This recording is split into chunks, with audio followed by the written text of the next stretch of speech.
अमीना एक छोटी सी बच्ची थी जो अपने गांव के किनारे एक छोटे से घर में अपने वालदेन के साथ रहती थी। उसका गांव घने जंगलों से घरा हुआ था, जहां तरह तरह के जानवर रहते थे। एक दिन जब अमीना जंगल में फूल चुन रही थी, उसे एक छोटी सी स्याह बली नजर आई जो एक दरख्त के नीचे बैठी थी। बली का एक पैर जख्मी था और वह दर्द से कुतरा रही थी। अमीना को बली पर तरस आ गया और उसने अपने रोमाल से उसका जख्म साफ किया और घर ले आई। घर पहुंचकर अमीना ने बल्ली के जख्म पर मिरहम लगाया और उसे दूध पिलाया। जब अमीना की मां ने बली को देखा तो वो मुस्कुराकर बोली, ये बल्ली तो बहुत प्यारी है, उसका नाम क्या रखोगी? अमीना ने सोचा। तब तक बली ने अचानक मुंह खोला और बोली, मेरा नाम मिटकू है। अमीना और उसकी मां हैरत से एक दूसरे को देखने लगे। क्या वाकई ये बली बोल सकती थी? मिटकू ने उनकी हैरत देखकर मजीद कहा, घबराओ मत, मैं एक खास बली हूं। मैं बात कर सकती हूं, लेकिन सिर्फ मजाहिया बातें। मटकू की मजाहिया हरकतें मटकू घर में रहने लगी और सबको हंसाने लगी। उसकी कुछ हरकतें बहुत मजेदार थीं। एक दिन अमीना ने देखा कि मिटकू चौहों के साथ खेल रही है। जब अमीना ने पूछा, तुम चौहों को पकड़ती क्यों नहीं? मटकू ने जवाब दिया, मैं उन्हें पकड़कर क्या करूंगी? वो मेरे दोस्त हैं। हम औंठे हेड इन टेल खेलते हैं। चूहे हमेशा हेड बनते हैं क्योंकि उनकी दम होती है।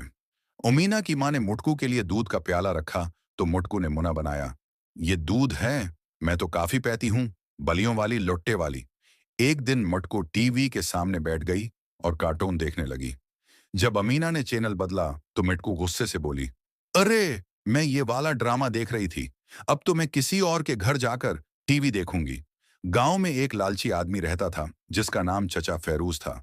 उसे पता चला कि अमीना के घर एक बोलती हुई बली है जो खजानों का पता बता सकती है। चचा फेरूज ने एक दिन अमीना के घर आकर मिटकू को पकड़ लिया और कहा, अगर तुम मुझे खजाने का राज न बताओगी तो मैं तुम्हें कैद कर दूंगा।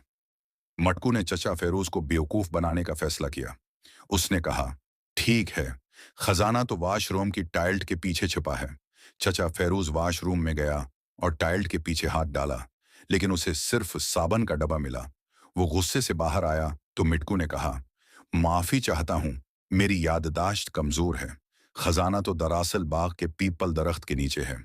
चचा फेरूज दरख्त के नीचे खोदने लगा, लेकिन उसे सिर्फ कीचुआ मिला। आखिरकार वो थक कर चलाया। तुम मुझे बेवकूफ बना रही हो, मटकू हंसकर बोली। हाँ, क्योंकि खजाना तो हमेशा दोस्ती में होता है और तुम जैसे लालची लोग उसके मुस्तहक नहीं। चचा फेरूज शर्मिंदा होकर वहां से भाग गया। अमीना ने मटकू को गले लगा लिया और कहा, तुम बहुत बहादुर हो, तुमने उस लालची आदमी को सबक सिखा दिया। मटकू ने मुस्कुराते हुए जवाब दिया, हाँ, और अब मुझे अपनी काफी चाहिए, बलियों वाली लट्ठे वाली। अमीना ने सीखा कि दौलत से ज्यादा एक वफादार और हंसमुख दोस्त कीमती होता है।